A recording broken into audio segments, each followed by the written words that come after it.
उम्मीद करते हैं कि अच्छे होंगे और स्वस्थ होंगे। हम लोग इसका पार्ट 1 देख लिए थे, आज पार्ट 2 पढ़ेंगे, जिसमें विशाल स्नानागार टॉपिक है। आज का टॉपिक क्या है? विशाल स्नानागार।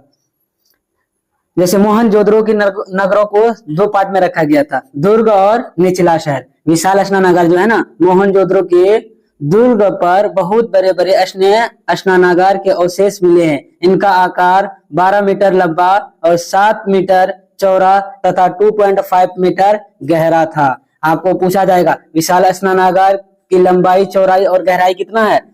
लंबाई था 7 मीटर और गहराई था कितना? 2.5 मीटर। ऐसा माना जाता है कि किसी विशेष अवसर पर या धार्मिक अनुष्ठानों पर इनका प्रयोग नहाने के लिए किया जाता है। विशाल स्नानागार का प्रयोग किसके लिए किया जाता है जी? नहाने के लिए। जैसे हिंदू धर्म के लोग गंगा में जाते हैं ना जी नहाने के लिए, उसी तरह पहले हड़प्पा सभ्यता के लोग कहाँ जाते थे? विशाल स्नानागार में। और विशाल स्नानागार में उतरने के लिए, यानी जलाशय के तल में उतरने के लिए उत्तर से दक्षिण में सीढ़ियां बनाई गई थी। क्या बनाई गई थी? सीढ़ियां बनाई गई थी। अब हम लोग देखेंगे हड़प्पा सभ्यता की सड़क व्यवस्था।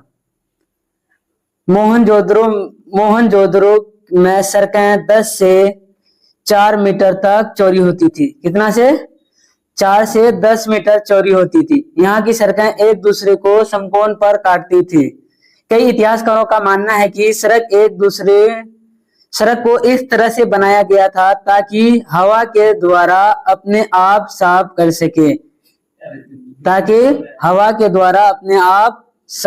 सके। जल निकासी प्रणाली। हड़प्पा सभ्यता के जल निकासी प्रणाली के बारे में हम लोग पढ़ेंगे। जल निकासी प्रणाली, हड़प्पा सभ्यता का जल निकासी प्रणाली, ऐसा माना जाता है कि नियोजित दुर्ग से नालियां गलियों को निर्माण इस तरह से किया गया था। नालियां के निर्माण में जिप्सम गाड़े का प्रयोग किया गया था।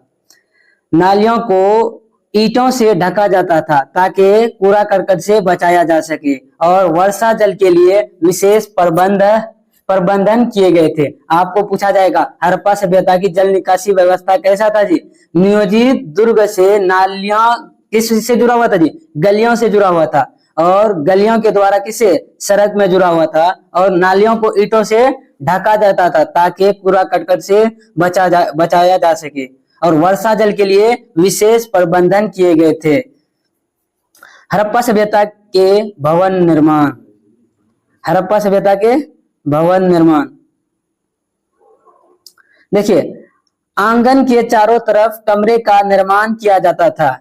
अभी आप देखिएगा शहर में आंगन रखा जाता है जी? नहीं रखा जाता है। हड़प्पा सभ्यता को इस तरह से बसाया गया था, बीच में आंगन होता था और चारों तरफ से कमरे का निर्माण किया जाता था।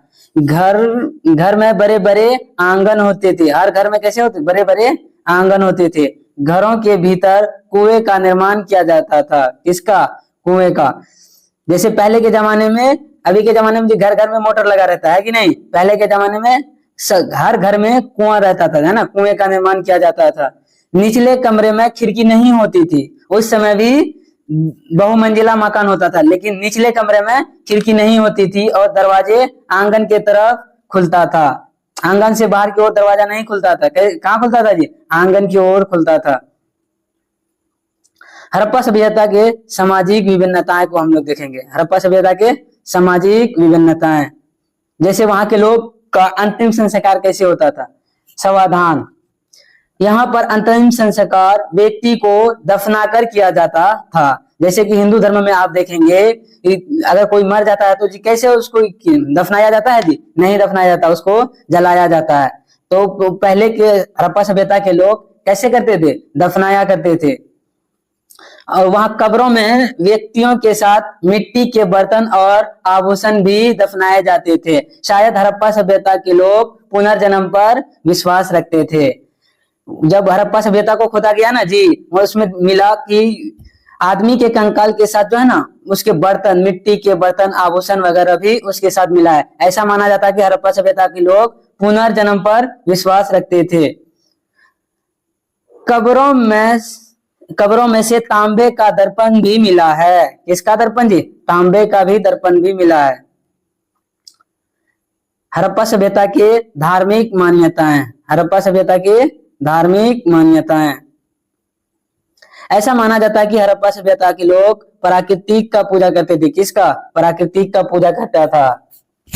ऐसा माना जाता है कि यह लोग हिंदू धर्म के मुख्य देवता शिव की आराधना करते थे। किसकी? शिव की आराधना करते थे। आपको ऑब्जेक्टिव में पूछा जाएगा कि हड़प्पा सभ्यता के लोग किस भगवान का पूजा करते थे। किसका बोलिएगा जी? भगवान शिव का।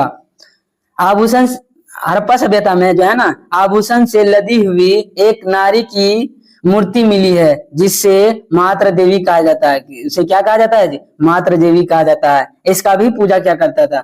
कुछ मोहरों में एक व्यक्ति को योग्य मुद्रा में बैठा दिखाया गया है। किसमें? योग्य मुद्रा में बैठा दिखाया गया है। कुछ मोहरों में अनुष्ठान के दृश्य मिले हैं एवं कुछ मोहरों में पेड़ पौधे को भी दिखाया गया है। कुछ मोहरों में जो है ना जी, धार्मिक अनुष्ठान के दृश्य भी दिखाए गए हैं और कुछ मोहरों पर पेड़ पौधे भी दिखाए गए हैं। जैसे हड़प्पा सभ्यता के लोग जो मोहर बनाते थे ना जी, उसमें अनुष्ठान का दृश्य भी दिखाया गया है और पेड़ पौधे को भी दिखाया गया है। हड़प्पा सभ्यता का पतन। आपको ये क्वेश्चन बहुत ही इंपॉर्टेंट है, हर बार लगभग पूछा जाता है कि हड़प्पा सभ्यता का पतन कैसे हुआ। तो आपको क्वेश्चन में पूछेगा 2 नंबर में कि हड़प्पा सभ्यता का पतन कैसे हुआ। हर इतिहासकार का जो है ना अलग अलग मानना है। किसी ने कहा कि भूकंप के द्वारा हुआ। किसके द्वारा? भूकंप के द्वारा हुआ। किसी ने कहा नहीं, सिंधु का रास्ता बदल जाना। सिंधु का रास्ता बदल जाना समझ में आया जी? जैसे आपको बताए थे हड़प्पा सभ्यता किस नदी के किनारे बसा हुआ था? सिंधु नदी के किनारे बसा हुआ था ना। तो किसी इतिहासकार का मानना है कि हड़प्पा जो है ना, हड़प्पा सभ्यता का पतन इसलिए हो गया कि सिंधु का रास्ता बदल गया।